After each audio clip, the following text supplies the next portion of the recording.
Bueno, ahora sí está grabando.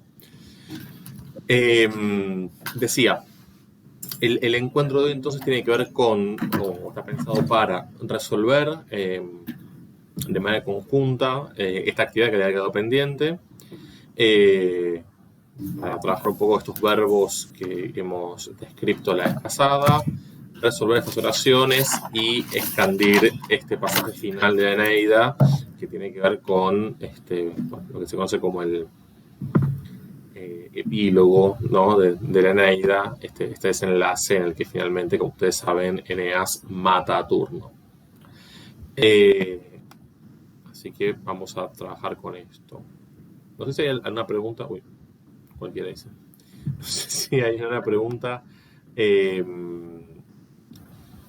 particular que quieran hacer antes de arrancar a resolver en orden esto que quedó pendiente.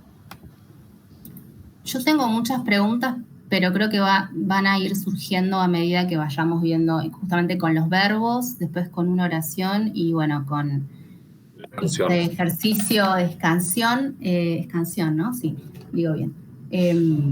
Mucho que decir.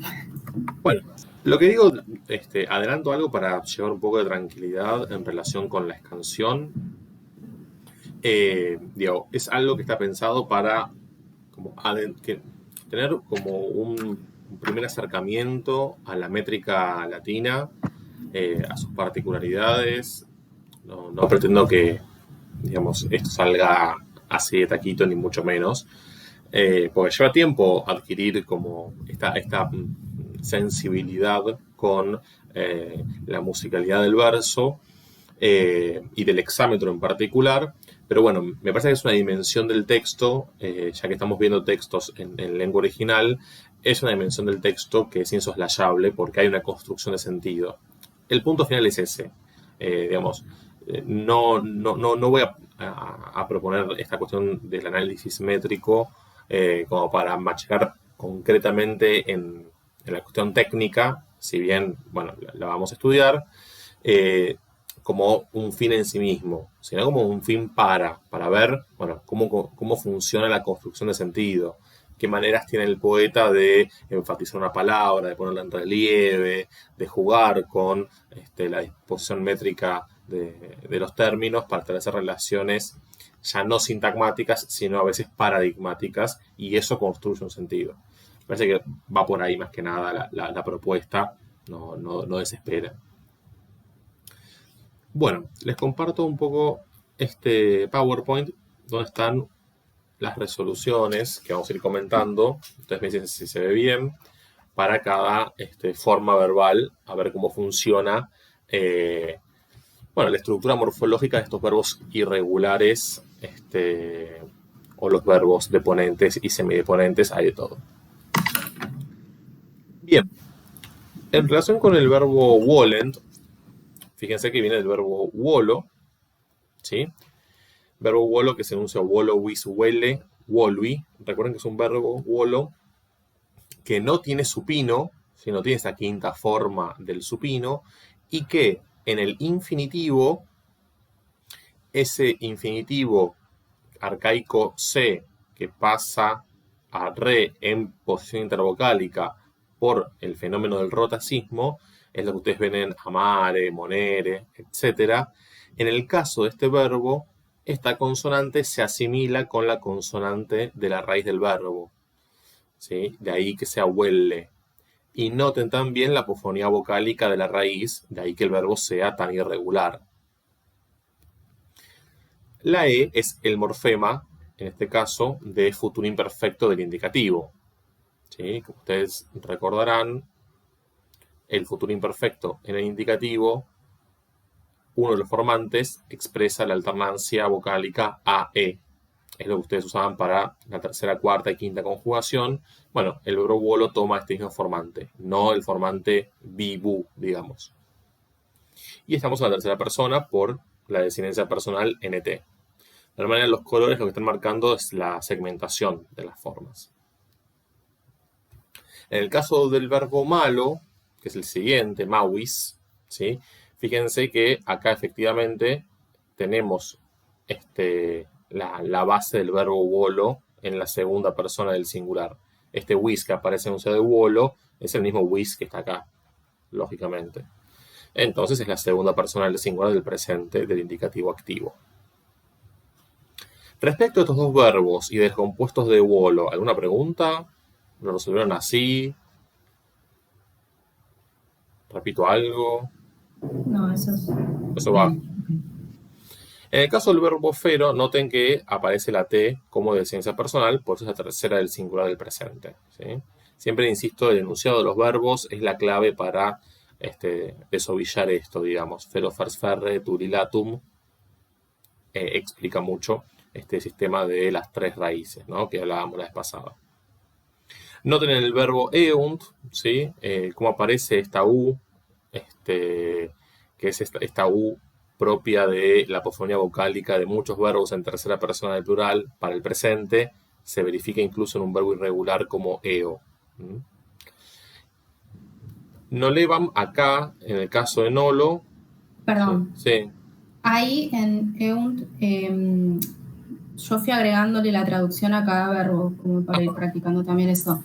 EUNT serían ellos van, Sí. ¿no? Ellos, así de simple, ¿listo? Exacto. En el caso de Nolevam, fíjense que tenemos la M para la designancia personal y el infijo va de tiempo y modo, pretérito imperfecto del modo indicativo. Recuerden que nolo contiene una negación, ¿sí? Que en algunas personas del presente se desagrega, se deshace. Y otra vez, fíjense esto del infinitivo, ¿no? Cómo se replica esta asimilación regresiva de la que hablábamos. Huele, male, nole, ¿no? Y en el caso de túleras, ¿sí? Tenemos también la designación personal S, segunda persona del singular, y ahora, sobre la base del tema de perfectum, el morfema para pretérito pluscuamperfecto, que es lo que tenemos acá.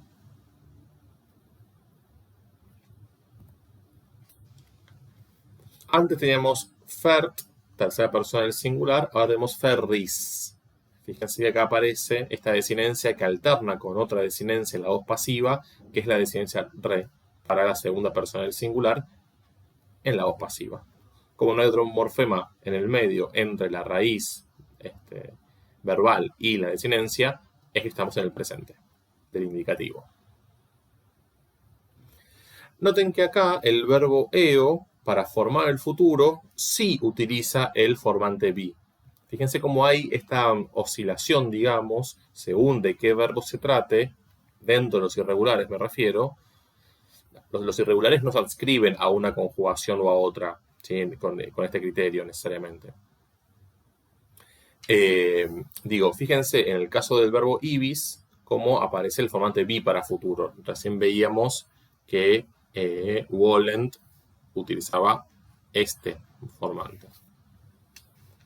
Y como se utiliza un formante que empieza con un consonante, la raíz de infectum es la raíz simplificada i y no la e. Esa alternancia que se ve ya en el enunciado. Y tenemos la forma desplegada non-wis que aparece en el enunciado y es la segunda persona del singular del presente del indicativo activo del verbo nolo.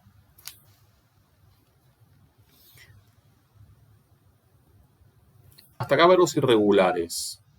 Ahora vamos con los deponentes y semideponentes. ¿Alguna pregunta? Bueno, cualquier cosa me frenan.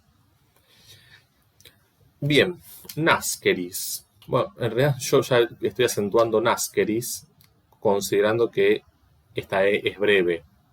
Pero si fuese larga, sería naskeris.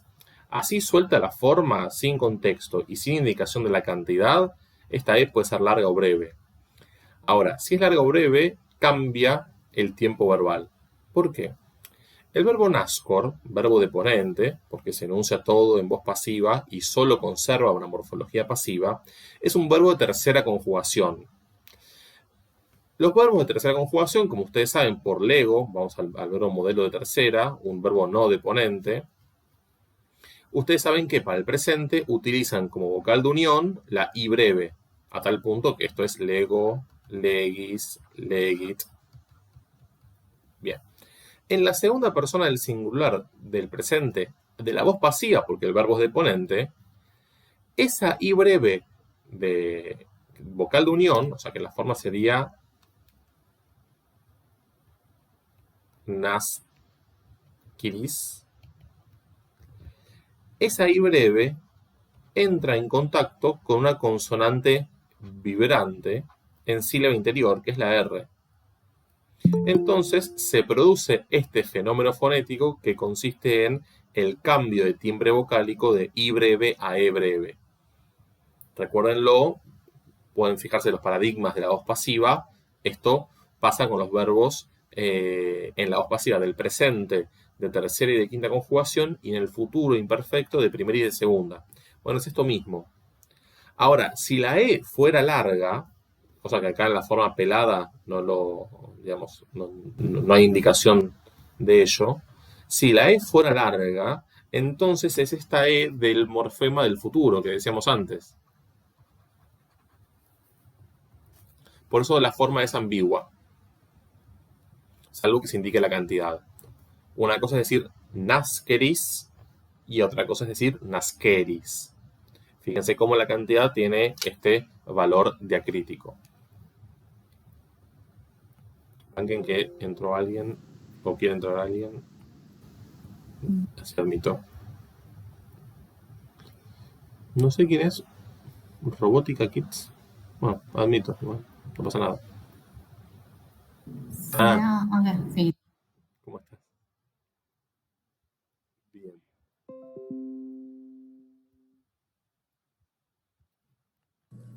Hola, buenas noches. ¿Cómo estás? ¿Todo bien? Bueno, otra cosa que quiero que... Perdón, pero por trabajo no me pude conectar antes. No hay problema. Otra cosa que quiero que noten del enunciado de NASCOR es el infinitivo, que es NASCI.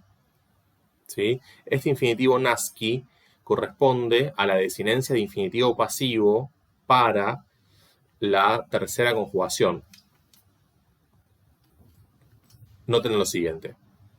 El infinitivo presente activo, ustedes saben que, decíamos recién, tiene un formante re que viene de este formante antiguo C.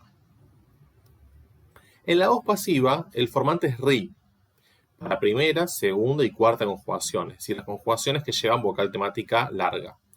Para las conjugaciones atemáticas tercera y quinta, el formante es i, solo, sin la consonante r.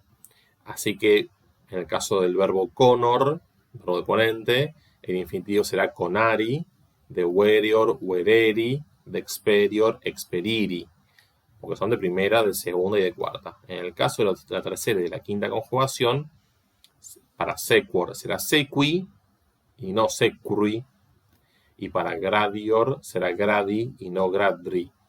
Esto ocurre porque al ser conjugaciones atemáticas, el tema de infectum coincide con la raíz y termina en consonante. Entonces, por una cuestión eufónica, bueno, una consonante al lado de una R produce un sonido inarticulable, directamente se usa la I. Enzo, perdón, te quiero hacer una pregunta, porque yo tengo en algún lugar de mi cerebro que vimos algo de infinitivo y estuve en estos días como queriendo volver a eso y no lo encuentro en mis apuntes. Y bueno, he llevado las clases como bastante en orden. Entonces, no sé si lo vimos en profundidad, si vamos a volver, como esto de los distintos infinitivos, los distintos tipos, no recuerdo en qué clase fue, sé que mencionamos algo y tengo algo anotado, pero no como muy desarrollo.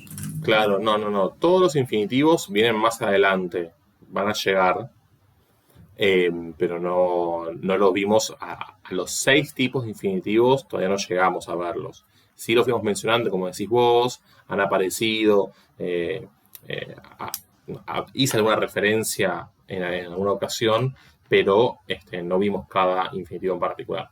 Ahora me estoy deteniendo en el infinitivo presente pasivo para mostrar la diferencia con el activo, porque aparece en el enunciado de los verbos deponentes. ¿Sí? Pero no voy a agregar otro tipo de infinitivo. ¿Sí? Ahora, el panorama completo de los infinitivos, de los 6 tipos de infinitivos que tiene el latín para los 3 tiempos y para las 2 voces va a quedar pendiente para un par de clases más adelante, cuando veamos las sustantivas de acusativo más infinitivo.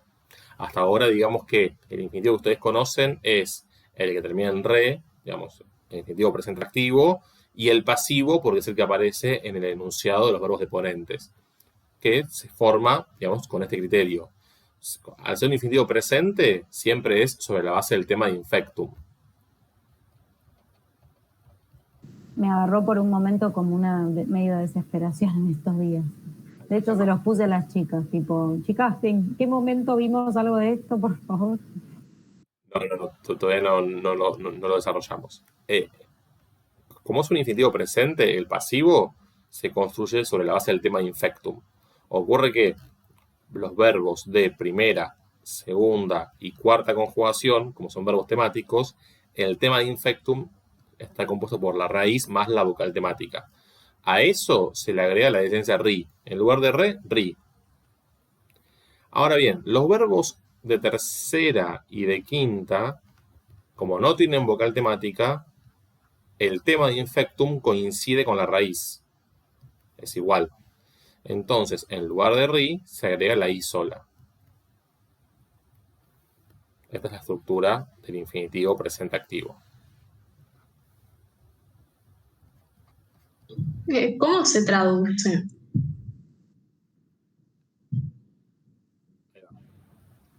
En estos verbos, en voz activa, porque son verbos deponentes. Ahora, si yo te digo amari, por ejemplo, es ser amado. Yo te digo moneri, es ser recordado.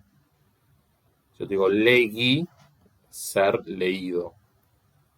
Así suelto, parece que no tiene ningún sentido. Pero bueno, vamos a ver cómo funciona en contexto, digamos. Esa sería la traducción suelta, digamos. Que es muy limitada. Pero, digamos, en castellano el infinitivo pasivo es perifrástico. Es el infinitivo de ser más el participio. Para tener en cuenta que con estos verbos, que son deponentes, no se puede traducir así, porque no son verbos pasivos en realidad. Tienen morfología pasiva, pero sentido, sintaxis, semántica y traducción activa. Sequor es seguir, no ser seguido. La traducción para todos estos, conari, vereri, experi, todos esos serían activos. Porque Aprender, si bien tienen forma, seguir, claro. Ahí va. En el caso de estos verbos que son verbos modelo y verbos que no tienen ninguna rareza, que no son deponentes, como estos que sí lo son, amari, moneri y legui, que son los infinitivos presentes pasivos de estos verbos modelo, ahí sí, ser más participio, porque son pasivos en serio, digamos. Pero insisto que es una traducción suelta. Porque de hecho, estos verbos cuando aparecen en las oraciones, muchas veces aparecen en un tipo de estructura particular que tiene el latín. Nosotros en castellano no la tenemos. Y cuando se vuelca eso al castellano, se vuelca como verbo conjugado. Por eso digo que esta forma suelta estamos traduciendo, tómela con pinzas. Hay que ver según el contexto después. Pero eso para más adelante. Dicho de otra manera. Sí. No, o sea, sería como el pasivo del deponente. No. El infinitivo, a ver, el infinitivo del verbo deponente tiene morfología pasiva, porque es el concepto de verbo deponente. Verbos que se enuncian y se conjugan en voz pasiva, pero se traducen en voz activa. Entonces yo sequi, no digo ser seguido, no tiene ningún sentido. Digo seguir. Sequi significa seguir. Pero con una morfología pasiva, porque el verbo es deponente. Ahora, estos verbos, amari, moneri, legui, no tienen nada que ver con los verbos deponente, pero tienen su voz pasiva correspondiente. Entonces yo quiero formar el infinitivo presente pasivo, amari, moneri, legui, tengo que traducir por ser más participio, que sería el infinitivo pasivo en castellano. Pero esta traducción es la traducción suelta que estoy dando porque me lo preguntaron, no porque en efecto en un texto dado haya que traducir necesariamente así. Como explicaba recién, esto aparece en un tipo de estructuras, estos verbos en pasiva en serio, digamos así, aparecen en un tipo de estructuras que vamos a ver más adelante. Ahora lo único que tienen que saber es la morfología del infinitivo presente pasivo para poder construir los enunciados de estos verbos deponentes. Que no aparece en el diccionario, ¿no? Pasa lo mismo que con los activos. Exacto. Sí. Es molesto. Es algo que consulte, eso en el Vox, pero si consultan un diccionario en línea como el Gafiot o en PDF, ahí sí lo van a tener. ¿Qué es lo que no aparece? Perdón. El infinitivo. Ah, El Vox claro. no consigna el infinitivo.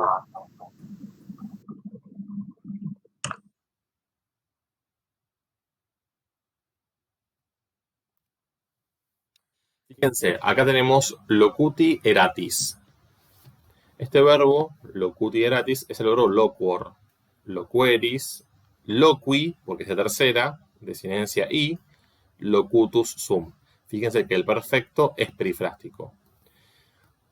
Como es deponente, la voz pasiva de perfectum en realidad se va a traducir en voz activa, pero el pretérito perfecto morfológicamente es perifrástico. Por eso tenemos acá la segunda persona del plural, por eratis, el verbo sum me da la persona y el número, y el tiempo, pretérito perfecto del indicativo.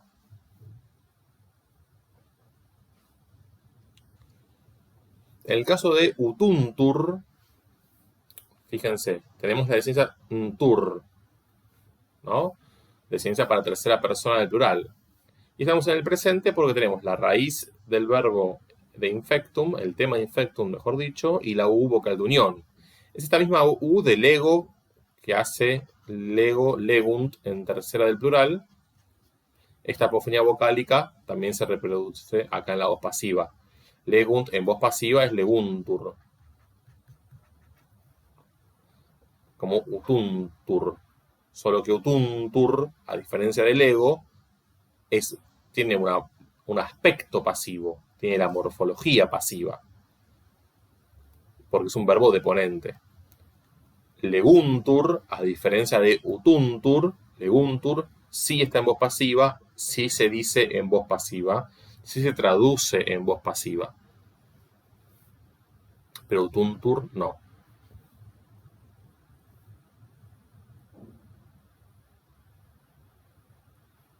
¿Hasta acá una pregunta?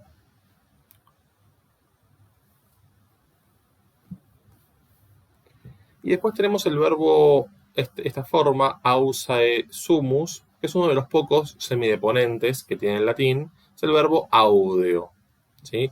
Audeo, audes, audere, ausus sum. ¿Sí?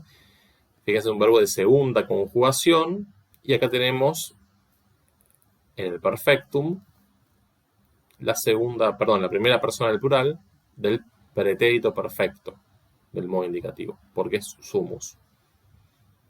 Perdón, ahí sí. No, aquí ahí sí te pido la traducción, porque sí es primera persona del plural, pero la traducción ¿cuál sería? Significa osar, atreverse. Claro. Nosotros osamos, nos atrevemos. Claro, porque justamente como es un semideponente, eso es en presente lo que estás traduciendo vos. Como esto es un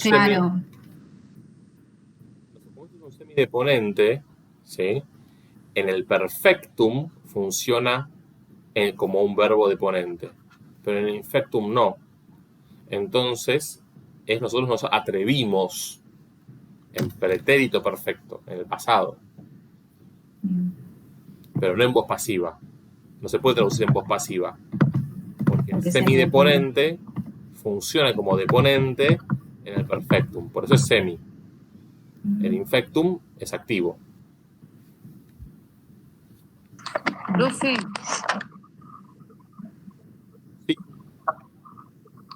Entonces, cuando hacemos el enunciado y el análisis morfológico de estas formas verbales deponentes, semideponentes, no le tenemos que poner voz pasiva.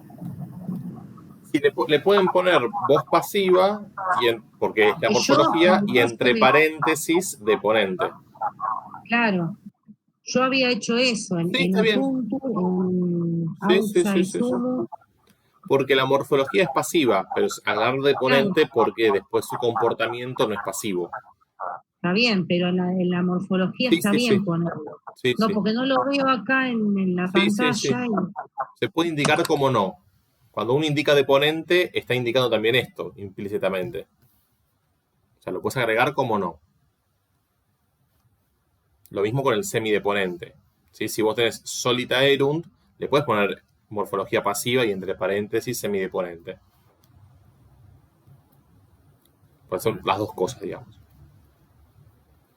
El verbo soleo, también de segunda, soleo, sole, solere. Acá está el infectum, va en voz activa, y el perfectum en voz pasiva. O sea que funciona como deponente solo en el subsistema de perfectum.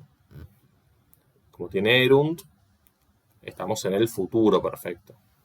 Recuerden que en la voz pasiva de perfectum, si sum está en presente, la totalidad es pretérito perfecto. Si sum está en pretérito imperfecto, la totalidad es pluscuamperfecto. Y si sum está en futuro imperfecto, la totalidad es futuro perfecto. Perdón, ¿podrías repetir toda esa parte? Sí.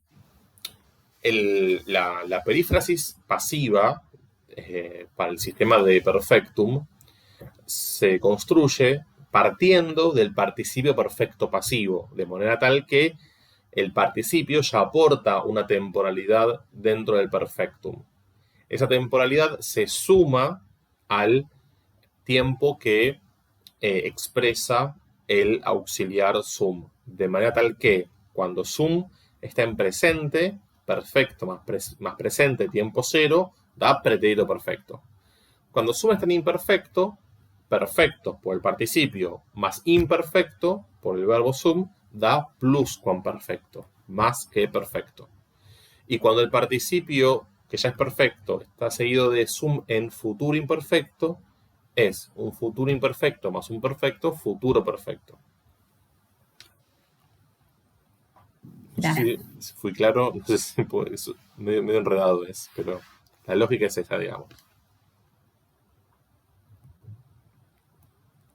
¿Algo más de verbos?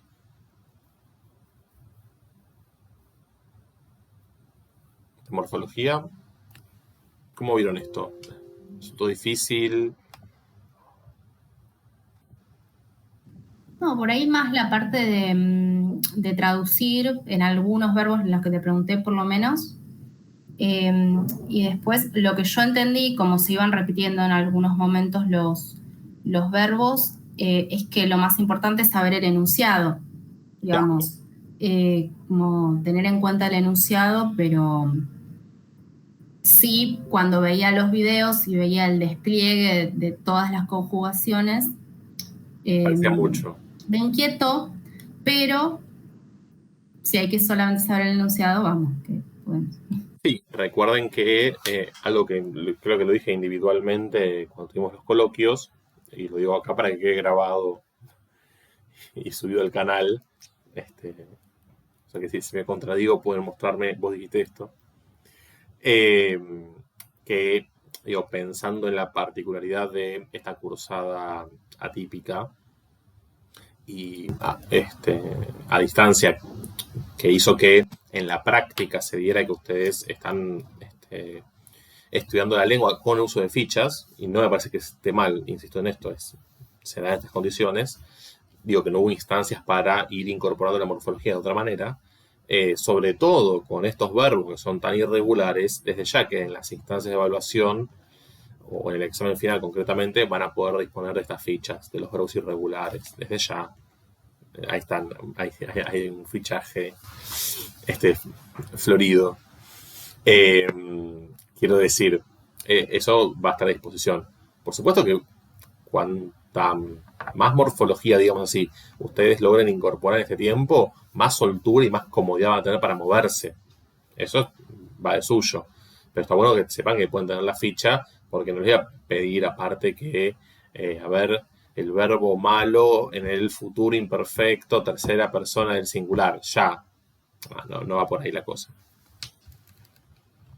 Pero bueno, es importante ver cómo funcionan estos verbos porque aparecen efectivamente, hay que conocerlos, ¿no?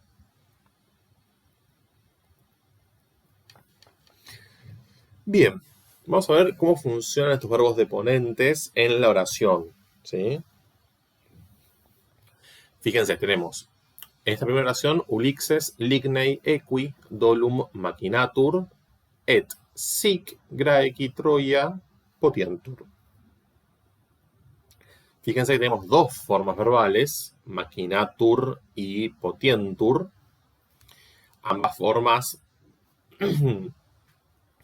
en tercera persona, solo que una en tercera del singular y otra en tercera del plural.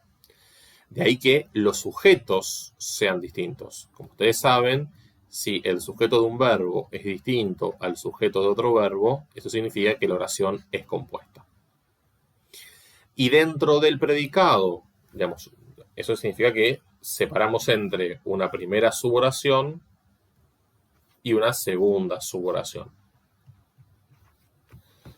El primer predicado, o mejor dicho, en el predicado de la primera suboración, lo que tenemos es todo un objeto directo, ¿sí? Que tiene como núcleo dolum, el serenganio, digamos, la trampa del astuto Ulises, y este lignei equi, este especificativo, ¿no? Que está en caso genitivo. Lignei viene de ligneus aum, es un adjetivo de primera clase que modifica en genitivo a equi. Y en la segunda suboración, además del circunstancial de modo, sic, que es el adverbio, fíjense que tenemos este Troia, que es un ablativo femenino singular. Hay unos verbos deponentes, como potior, que llevan ablativo, ¿sí? Se lo puede marcar como ablativo régimen, si quieren, o directamente como un circunstancial de instrumento, da lo mismo, no hay problema. Este régimen de algunos deponentes como potior, ¿sí? Potior de cuarta, fíjense que hace potiri en el infinitivo. Este ablativo de régimen, el enunciado, perdón, la entrada de diccionario lo aclara, ¿sí? Marca que estos verbos se construyen con ablativo. Entonces le pueden poner ablativo régimen o directamente circunstancial de instrumento, no pasa nada. Fíjense que la idea es esta, ¿no? Ulises trama el engaño, ¿sí? Del caballo de madera y así los griegos se apoderarán, ¿no? Tomarán poder de Troya. En ese sentido, ¿no? Tomar poder de algo. Por eso lo podemos usar como instrumental o directamente como un ablativo régimen. Apoderarse de algo. Esto me recostó. Hasta tiene algún sentido, si se quiere, separativo, ¿no? Pues si uno toma poder de, nos está como separando. Es como un uso que aparece con este tipo de verbos. Por eso es importante leer la entrada. Y noten también que, o acá, noten también que en esta E es la E del futuro, otra vez. Lo menciono porque cuando el futuro imperfecto de indicativo se construye con la alternancia AE, sobre todo con la E para la segunda persona de singular en adelante, es una E que se pierde. Uno en el revoleo, digamos, no la ve tanto y se pierde. Pero esto es un futuro. Había una pregunta, me parece.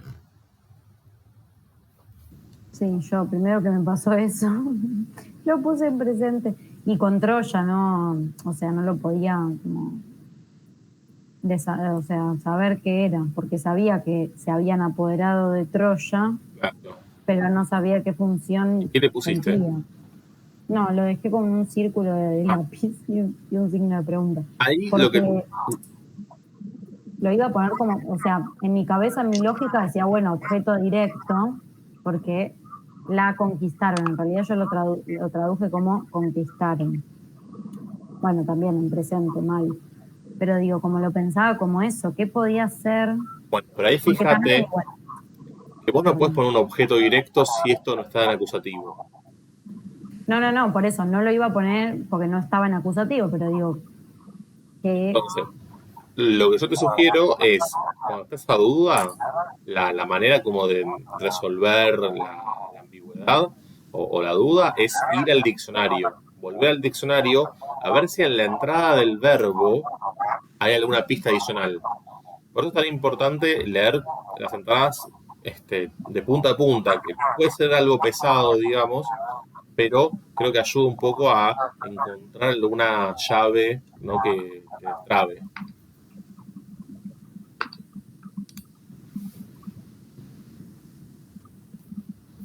¿Alguna pregunta más en relación con esta oración? No, nosotros lo-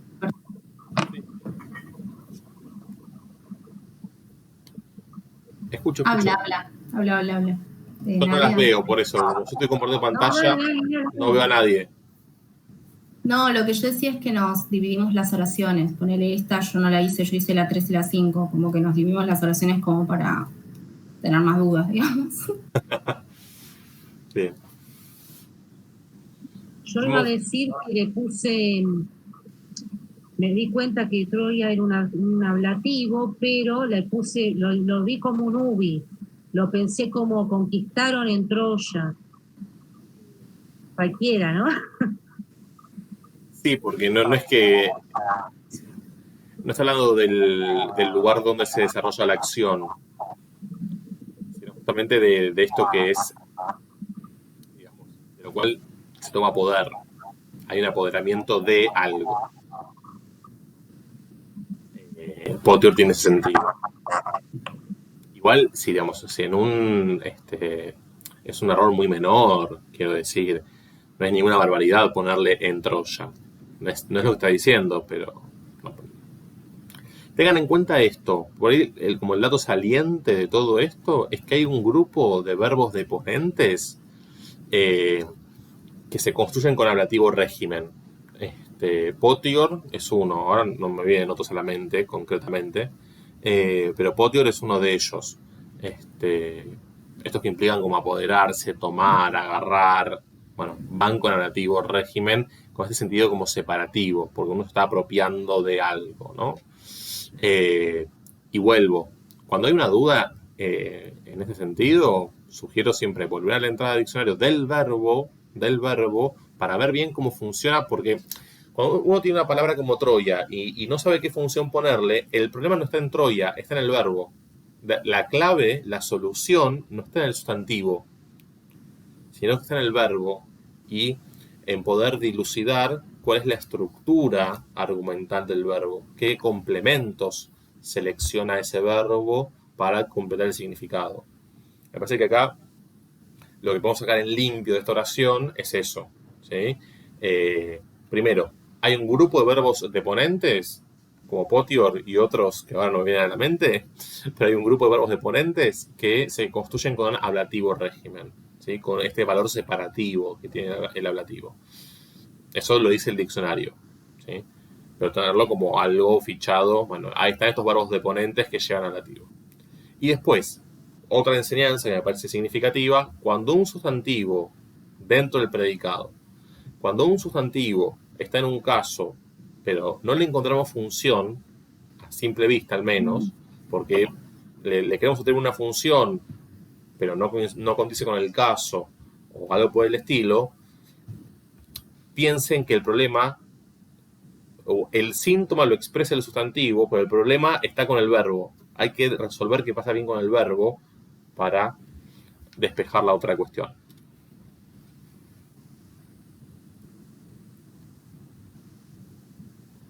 Bien, acá tenemos una oración que dice perturbatus pater filiam dolentem lenientibus verbis solabitur. Bien, acá tenemos el verbo solor, ¿sí? Que significa consolar. Incluso en castellano hay una raíz común entre solor y consolar, justamente. Otra es un futuro con formante vi, y el sujeto perturbatus pater, ¿no? El perturbado padre, ¿no? El nominativo, muy sencillo. Y fíjense que en el predicado tenemos dos modificadores, un objeto directo, filiam dolentem, y un circunstancial de instrumento, lenientibus verbis. Es para notar que cada núcleo o el núcleo de cada una de estas dos estructuras recibe como atributo o como modificador directo, es lo mismo, recibe un participio. ¿Sí? Entonces podemos traducir el perturbado padre, el conmovido padre, consolará a su doliente hija con palabras que calman o con palabras calmantes, que suena medio feo. Pero fíjense, acá el verbo es lenio, ¿no? Fíjense que cuando el participio es presente activo, como en el caso del lenientibus, yo puedo traducir por una proposición incluida adjetiva conjugando el verbo en presente. Les puedo decir las palabras que calman. Porque técnicamente una proposición incluida adjetiva es un modificador directo. O sea que estoy reemplazando una estructura de participio por una estructura subordinada, una adjetiva, pero que tiene el mismo valor sintáctico. Porque ambas estructuras funcionan como modificador directo. Entonces este es un principio que puede utilizarse en la traducción. Respetar la equivalencia sintáctica, digamos así. Es una posibilidad. Otro detalle que tiene esta oración es que uno puede entender que el padre perturbado no es que está siempre perturbado, sino que en ese momento está perturbado. Es una oración coyuntural. En ese caso, uno puede entender que pater es el sujeto y perturbatus es el predicativo subjetivo. ¿Sí? O sea, que está dentro del predicado. Es otra posibilidad, ¿no? El padre, alterado, perturbado, conmovido, consolará, etc. Creo que hay alguien que quiere entrar. O hablan por el chat, no sé. A ver. Chat. Pido si pueden preguntar con micrófono o alguien me lee, porque cuando yo comparto pantalla... No quería interrumpir. No, interrumpime tranquilamente, porque yo cuando estoy mostrando así, lo que yo veo en mi computadora es el PowerPoint, la diapositiva, mejor dicho, completa en mi pantalla. No las veo a ustedes, y menos el chat. Entonces tengo que salir, cambiar de pantalla y hacer todo. Me pueden interrumpir todo lo que quieran. ¿Cuándo bajar el participio? El participio lo bajás cuando recibe modificadores verbales. Acá no es el caso, porque es el participio en su sola valencia. Por eso yo no hice esto. No le puse pinzas. Porque acá está el participio, digamos, simplemente como un adjetivo que modifica un sustantivo. Pero no recibe el modificadores verbales. A mí me pasó lo mismo. Yo los marqué con pinzas, pero abajo lo analicé igual. Bueno, si vos marcás esto con pinzas así, decís... Porque los identifiqué y las estaba borrando. No. Pero si vos hiciste esto... Sí. ¿Así? ¿Y lo bajaste? Sí, yo hice lo mismo. Y le puse el predicado verboidal. Claro. Está bien, no hay problema. No está mal, ¿eh? Digo que no hace falta bajarlo porque no recibe modificadores verbales. Es prácticamente replicar lo mismo. Acá no estás estableciendo otra jerarquía en el sentido de que, bueno, de este verbo hay un objeto directo o hay otro tipo de funciones respecto a este participio. No recibe modificadores verbales. Pero bueno, no pasa nada con que lo bajen, ¿eh? No está mal. Hay como un usus, digamos, que tiene que ver con no recursar estructuras verboidales que están compuestas por un solo verboide, simplemente. Una cuestión de agilizar. Tiene más sentido recursar, o es necesario, mejor dicho, recursar cuando ese verboide recibe modificadores. ¿Algo más de anterior? Tiene que ser una construcción. Construcción es todo. Todo lo que aparece en una oración es una construcción. Cuando uno marca construcción verboidal de participio y le pone modificador directo, entre paréntesis, constructor de participio, y a todo eso entre pinzas y lo baja, es porque ese participio recibe otros modificadores. Acá también hay una construcción, si querés, pero una sola palabra. Es como esta palabra la vas a escribir abajo. Lo pueden hacer perfectamente y no hay ningún problema. Pero quiero decir que por una cuestión de usus, no se hace con este criterio. No porque no sea una construcción. Todo lo que aparece en una oración es una construcción en última instancia, en el sentido estricto. Aunque sea una palabra.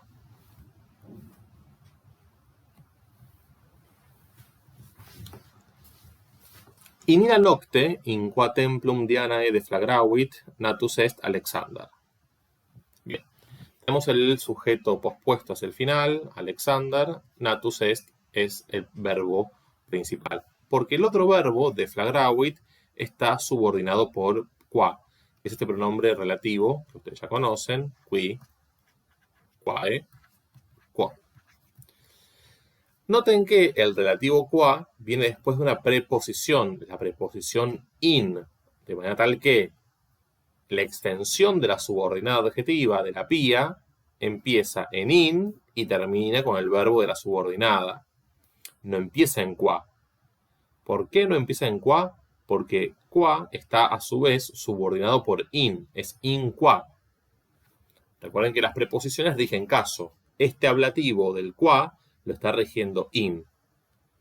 Esto es igual que en castellano, ¿sí? Cuando ustedes tienen un pronombre relativo en castellano y lo antecede una preposición que rige ese pronombre, el pronombre termina siendo término de esa preposición, entonces la relativa empieza con la preposición. Y fíjense que desde el punto de vista sintáctico es todo un gran circunstancial de tiempo. In illa nocte, ¿sí? Next subordinante, todo el resto es término. Y a nocte lo modifica esta proposición incluida adjetiva o subordinada adjetiva. Y esto es lo que hay que recursar. Yo le hice tal cual, pero en vez de poner circunstancial de tiempo, le puse ubi, circunstancial de lugar, porque me puse aquella noche, como que en esa noche, pero ahora que decimos que es la noche, obviamente es tiempo, no es lugar. Está muy También mal. es discutible, porque las cosas, esta cosa de la concepción cronotópica de la existencia, ¿no? Tiempo y espacio están ahí. Es un enclave, qué sé yo. Ok, No pasa es nada. discutible, está bien. Es muy Está discutible, tal cual. Lo mismo en qua, también Claro. le puse circunstancial del lugar. Adentro es subordinante y término. Después tenemos templum Dianae, es el sujeto de deflagravit. Noten que natus est, obviamente, es el verbo deponente, ¿no? Es nascor, que ya había aparecido antes, en pretérito perfecto. Entonces, en aquella noche en la que el templo de Diana se incendió, nació Alejandro. ¿Alguna pregunta?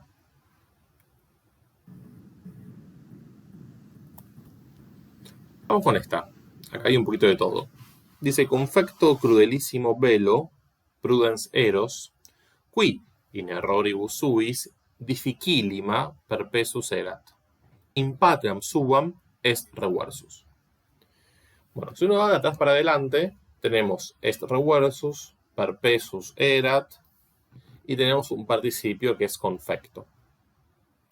Entre un verbo y otro vuelve a aparecer una partícula con capacidad de subordinación que es el pronombre relativo qui, nuevamente.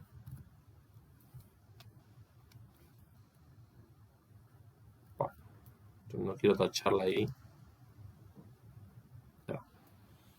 Este qui tiene como antecedente el sustantivo eros.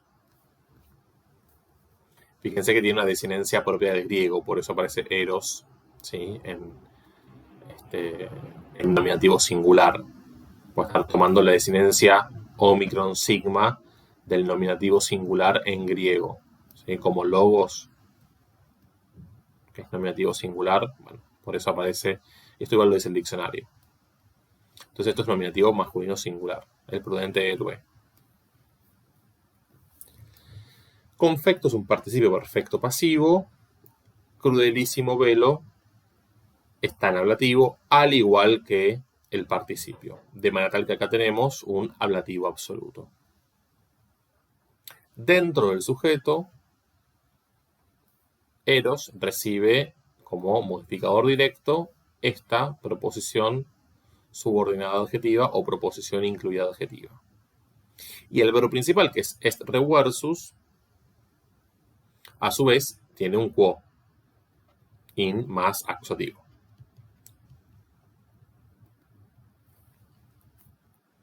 Si recursamos la estructura de la relativa, este qui es sujeto, porque está en nominativo singular, y noten el sentido de dificilima, que acá imagino yo puede haber habido alguna dificultad. Dificilima es un acusativo neutro plural que no modifica a otra palabra. Cuando un adjetivo no modifica a otro sustantivo, es porque él mismo se ha convertido en un sustantivo. Es un adjetivo que está sustantivado. Recuerden ustedes que los adjetivos sustantivados, las más de las veces, aparecen en neutro plural. Y cuando eso ocurre, hay que reponer en la traducción el sustantivo cosas. Desde el punto de vista de la morfología verbal, fíjense que perpesus erat está en pluscuamperfecto del indicativo de un verbo deponente, ¿sí? Porque es perpetior. Erat lleva un tiempo hacia atrás, mientras que est reversus viene de revertor, otro deponente es pretérito perfecto. Entonces, en la traducción tenemos: finalizada la crudelísima guerra, que es el negativo absoluto, regresó a su patria, est reversus, in suam patriam, regresó, lo traduzco en voz activa, porque el verbo es deponente. Regresó a su patria, acá está el quo. ¿Quién?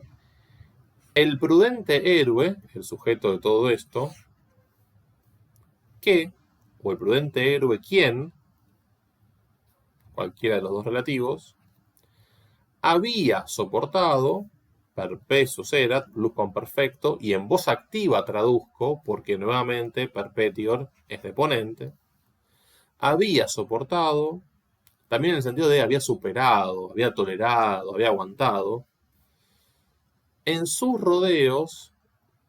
Acá error tiene el sentido de estar errante, ¿sí? Rodeo en el sentido de en sus aventuras, en su andar errante, ¿no? En sus rodeos, cosas dificilísimas. ¿Sí? Este dificilima está en superlativo aparte, ¿no? Viene de difficilis.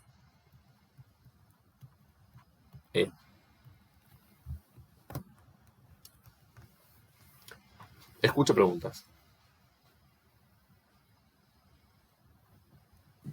Yo resolví todo bastante, o sea, todo bien, excepto ese dificilima que me había quedado ahí como en el aire. Pero el resto bastante bien, así que por lo menos no me siento tan mal. ¿Repito algo?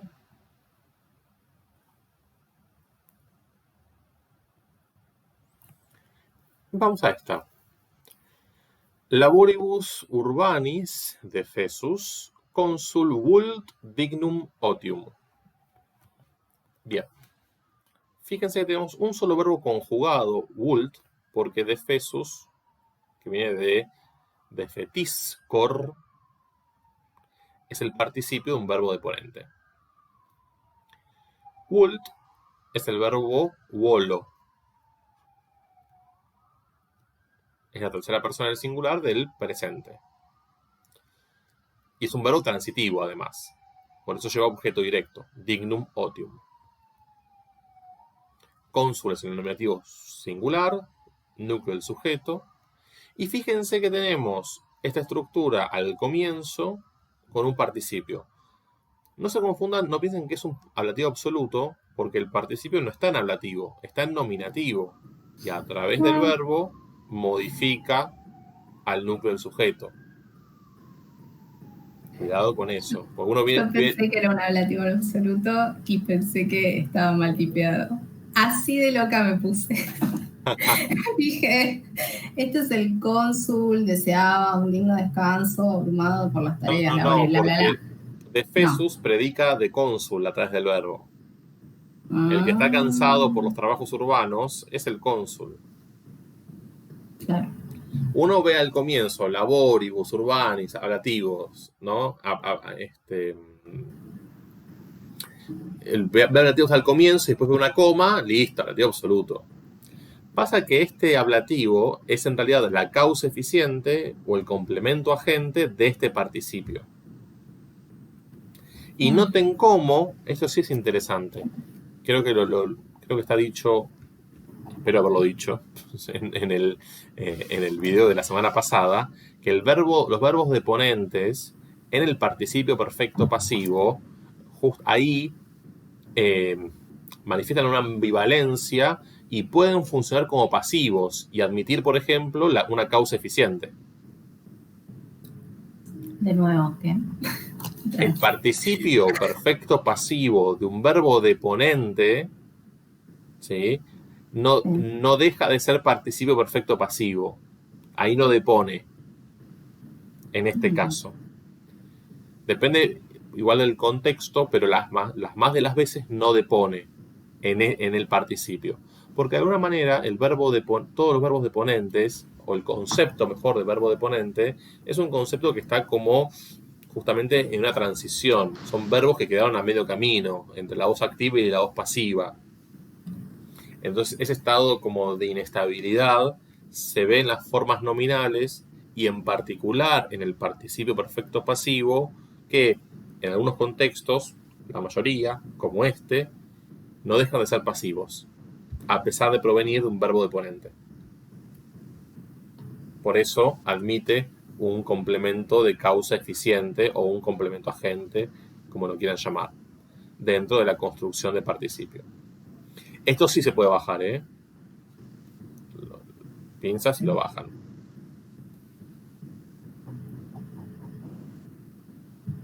Entonces, cansado por los trabajos urbanos o cansado por los esfuerzos. Labor tiene también esa condición de esfuerzo, ¿sí? Lo que provoca fatiga, vamos, el labor de la Eneida, claramente. Cansado por los trabajos urbanos, el cónsul quiere un digno descanso. Un descanso digno. Dignum otium. Tengan en cuenta que otium es lo opuesto a negotium.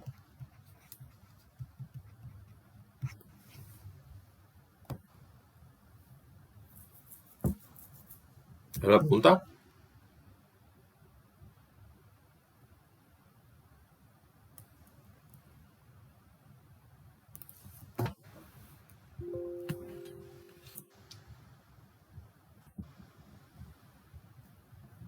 Repito algo, comento algo.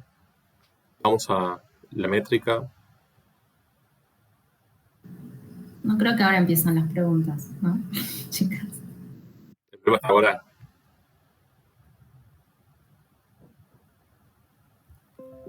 Bien.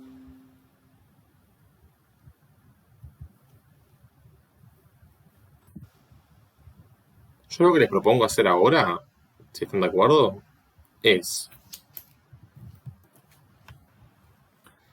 expandir los primeros versos de este pasaje y sobre la base de las dudas que veamos, intenten hacer el resto y lo volvemos a ver en el próximo.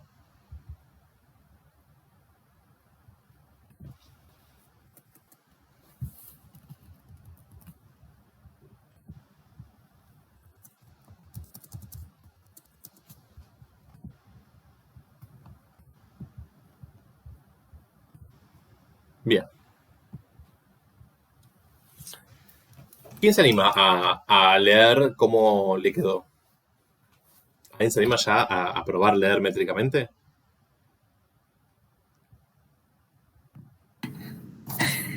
Yo le hice, pero de cara de rota, o sea, Dale, no, dale. no voy a leer. ¿No? ¿Por qué? Mucha vergüenza. Puedo decirte cómo lo escandí. Bueno, O sea, hasta dónde, pero no leerlo así. yo les doy una pista de cómo se puede empezar a destrabar esto. Sugiero siempre partir del final, así como con los verbos, con la métrica lo mismo. ¿Por qué? Porque nosotros sabemos que en el hexámetro dactílico, el último pie, el sexto pie, es un pie que tiene una larga y una que no me importa, que puede ser larga o breve, porque es la sílaba ankeps se llama. El sexto pie invariablemente tiene esta estructura. Y el quinto pie, las más de las veces, tiene esta estructura, la de un dáctilo. Entonces por ahí podemos empezar a... Eso es como una técnica que uno empieza como a despejar. Igual te escucho. No, digo que si empiezo de atrás para adelante, Doloris sería, por ejemplo, mi ankeps. ¿Todo Doloris? Sí. Pero ¿Está mal? ¿cuántas sílabas hay en Doloris? 3. Y acá hay 2. Bueno, hay 2, sí. Sí, tenés razón. No conté la O, básicamente. Entonces, el sexto pie es este, Loris. Ok. Y lo resolves así. Voy a bajar un poco el tenor de esto porque si no estoy tachando. Bueno, entonces lo hice mal. Ya lo sabía, pero... Después, si voy para adelante, Bien. me fui a... hice Ilye, O y hasta O. Bueno. No conté esa coma. La I está ahí. Y le pusiste larga. Claro, tiene que ser larga. Tiene que estar larga pues el principio. Lo primero ya está. Además es una I seguida de 2 consonantes, o sea que es larga. Si hay 2 consonantes, traba. Acá se produce este fenómeno que describía como licencia poética, que es la elisión. Si ustedes ven que una palabra termina en vocal y la siguiente empieza con vocal, acá hay una elisión. Esta vocal no se computa. Ok. Vamos a oculis. ¿Resolvieron la cantidad de la O y de la U? La O le puse breve. Son las 2 breves, muy bien. Si yo tengo acá 2 breves, ya sé que esta tiene que ser larga. Porque una larga y 2 breves ya terminé el primer dáctilo. Sí, igual no. ¿Cómo? No, eso de la M me aniquiló. Claro, esa es una elisión. Entonces, yo métricamente hasta acá leo il oculis. ¿Esta O es larga o breve?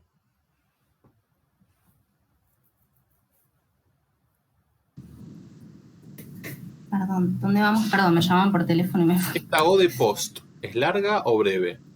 Yo le puse larga.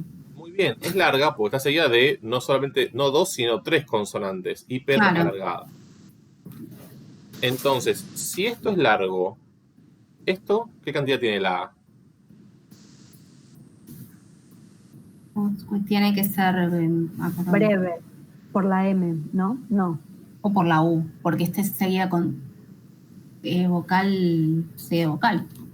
No, igual me confundieron los verbos. A ver. Tengo una confusión. Volvemos. El primer pie es un dáctilo, ¿estamos de acuerdo? Sí. El segundo pie es un espondeo, ¿estamos de acuerdo? Sí. Bien. El tercer pie, esta U, recuerden que es una U que viene después de una Q. La U que viene después de una Q o la U que viene después de una G no cuenta, porque es un apéndice vocálico. ¿Se acuerdan? Es un mismo sonido. yo tengo que determinar la cantidad de la A. Y la A está seguida de 2 consonantes, o sea que es larga.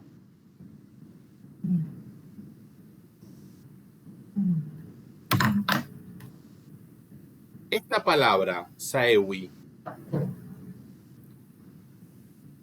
¿cuántas Tiene sílabas un tiene? diptongo. Diptongo. Bien, es un diptongo, o sea que es Larga. Larga. larga.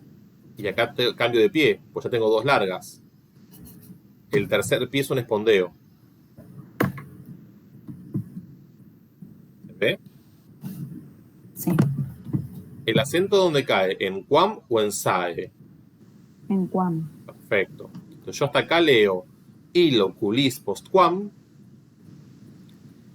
Y ahora viene Ok. sae wi. ¿Esta I es larga o es breve? Larga. Tiene que ser larga. Bien. La O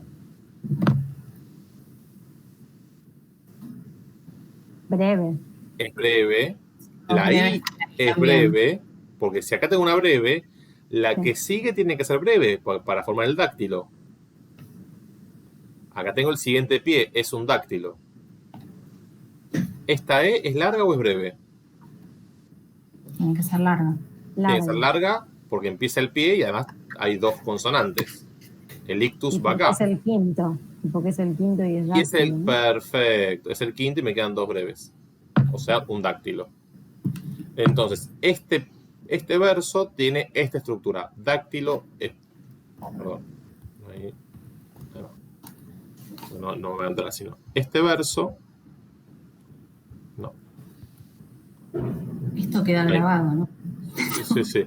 Este verso tiene esta estructura. Dáctilo, espondeo, espondeo, dáctilo, dáctilo, anqueps. Último pie. Entonces, fíjense cómo queda la lectura métrica. Il oculist postquam saevi monimenta doloris. Repito, il, esta E no la pronuncio porque es el ide a los fines métricos, entonces en la canción no se pronuncia. Il oculis postquam saevi monimenta doloris. Si lo hago con un poquito más de swing, il oculis postquam saevi monimenta doloris.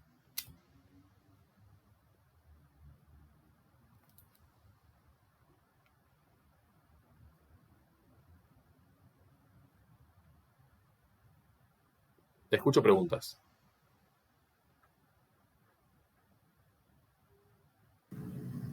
¿Vos recién lo leíste con la cesura? No, ahí vamos a la cesura. Quería preguntar si hasta acá había alguna duda. Ahí podemos cesurar.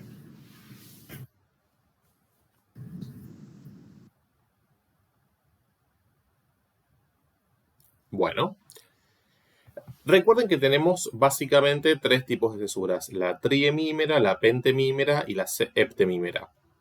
¿Sí? Bien.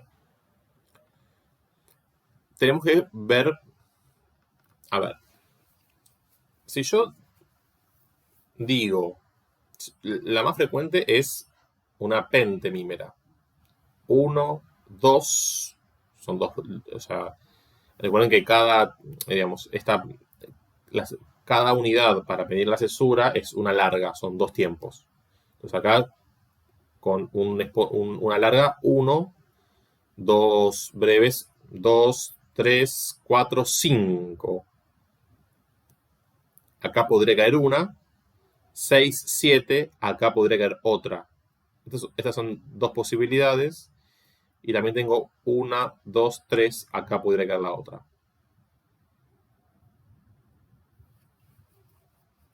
Ahora, para determinar dónde cae la cesura, hay que entender un poco la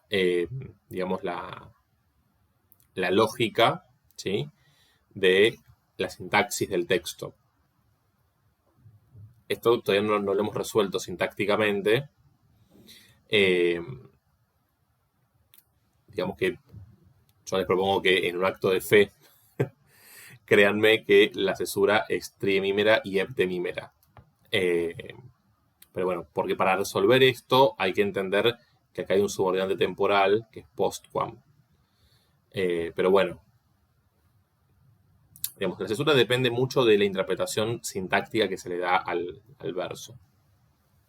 Digamos, con poner las cantidades y entender dónde caen los ictus y cómo se dividen los pies, yo creo que alcanza. Ahora, el paso siguiente sería ver las cesuras. Pero para ver las cesuras tenemos que traducir y analizar el texto. Lo vamos a hacer, pero en un paso más adelante.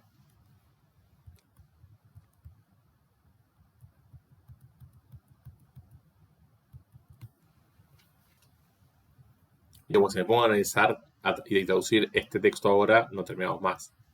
Yo digo, hagamos un verso más para ver esto de la métrica, y cuando analicemos y traduzcamos este pasaje, que es muy interesante, volvemos a la métrica, ponemos las cesuras, y en función de eso, vemos qué palabras están en realce. Bien, voy al segundo verso. ¿El sexto pie cuál es? Ira. Ira. La I es larga y la A es ankeps. No me importa si es larga o breve, tal cual. Ahí tenemos un dáctilo. Bien. Empezamos con dáctilo porque esta E es larga, sigue una consonante doble como la X, alarga ex. Exu, wi. Esta I se alarga porque está delante otra vocal. ¿Y esta A es larga o es breve? Tiene que ser larga. Tiene que ser larga porque empieza el verso y además, del verso no, empieza el pie y además está seguida de dos consonantes. Exuias. ¿Qué le pasa a esta E? Es larga. Porque Porque está H. al lado de una U. Que no existe. Entonces, No. Y es larga para mí. si esta H no existe, es muda, me queda una palabra que termina en vocal y otra que empieza en diptongo, o sea, en vocal. Ah, se cae. Elisión. Bien, hay una elisión. Esto es una lotería. Era lo de arriba, era igual que lo de arriba. Oculi. Exubiask au. Larga. Perdón, sin el ictus, porque ya el ictus está acá. Entonces yo tengo... Un segundito de pausa porque me perdí un poquito. Ya vuelvo, Como para anotar bien lo que... Sí, ¿qué Entonces, digo? No. Quería anotar bien los cortes. Así no sigo. Listo. Perdón. Esta sílaba larga, au, no lleva el ictus porque ya está acá, en as. ¿El segundo pie es un dáctilo o un espondeo? Un espondeo. Es un espondeo, muy bien. Voy al tercer pie. Sit. ¿Larga o breve? Larga. Empieza larga, empieza el pie y además sigue dos consonantes. ¿La U es larga o es breve? Larga, perdón. Larga.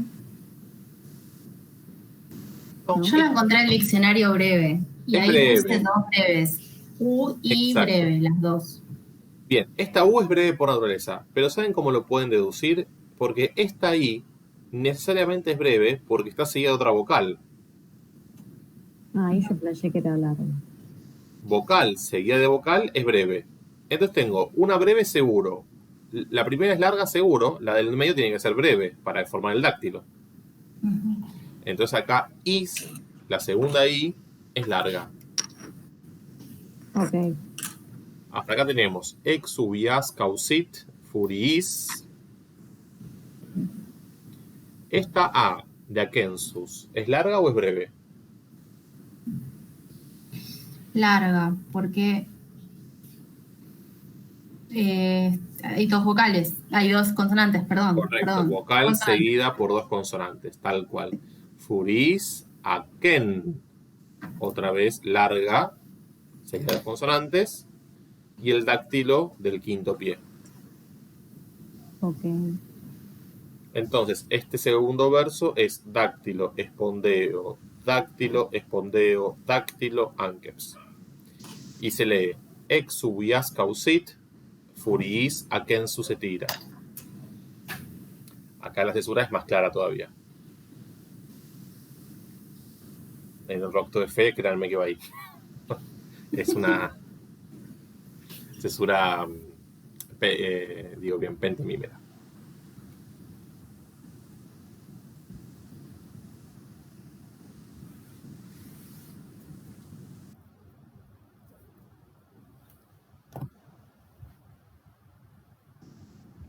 ¿Cómo lo ven? Yo lo veo re divertido. El tema es que hay que saberse bien las reglitas, esas que vos pusiste en el documento. Tengo que volver a ver el video anterior y con este más o menos va queriendo, pero hay que saber. Bueno, este tema de la elisión no me quedaba claro, ahora lo vi mejor. Hay algunas reglas que son. Yo diría que hay 3 reglas fundamentales. Yo en ese documento puse un montón de cosas que pueden omitir. Hay 3 reglas que son fundamentales. Primero, la elisión. Es una licencia re frecuente. O sea, una palabra que termine en vocal y la siguiente empieza con vocal, bueno, esta vocal cae. También si termina en vocal y M y empieza con vocal, todo esto en conjunto cae. La otra regla es vocal más 2 consonantes, traba, se alarga esa vocal. Vocal ante vocal se abrevia. Con eso, y esta estrategia de empezar por atrás y empezar a ir despejando, sale casi sin consultar con el diccionario si alguna vocal en particular es larga o breve por naturaleza. Que igual lo pueden hacer para asegurarse y que le cierre desde ya, más que bienvenido. Pero quiero decir que cuando uno adquiere un poquito más de práctica, con estas 3 reglas básicas que acabo de enunciar y que están en el cuadernillo con ese apunte breve que les pasé y en el video también, por supuesto, con eso ya pueden empezar a avanzar. Les propongo entonces que, sobre la base de esto que acabamos de revisar, hagan esta última tirada de versos. Después vamos a hacer un análisis sintáctico y una traducción de este pasaje, porque, bueno, hay que comentar, aparte, es un pasaje muy interesante, es la muerte de Turno, por otra parte, así que lo vamos a comentar con detalle.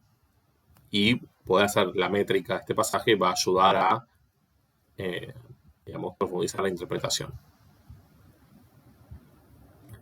Bueno, dejo de grabar acá si les parece.